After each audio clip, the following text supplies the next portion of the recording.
So as a wedding photographer, I know how important it is to photograph items that the bride picks out. And one of the items that is super important is the bouquet that the bride holds. I have a photo shoot dedicated to just the bouquet.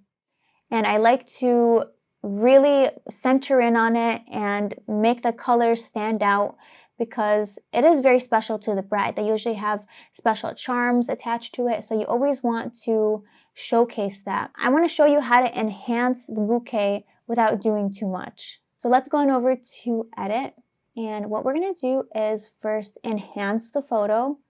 I really want to bring out the flowers.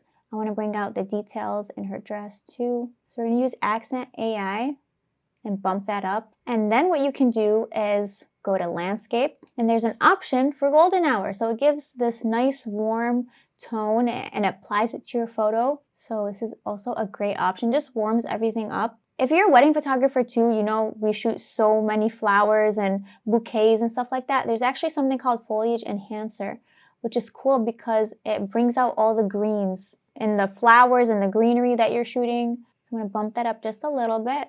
So we're bringing out the bouquet. There's also an advanced setting which enables you to adjust the hue of the foliage.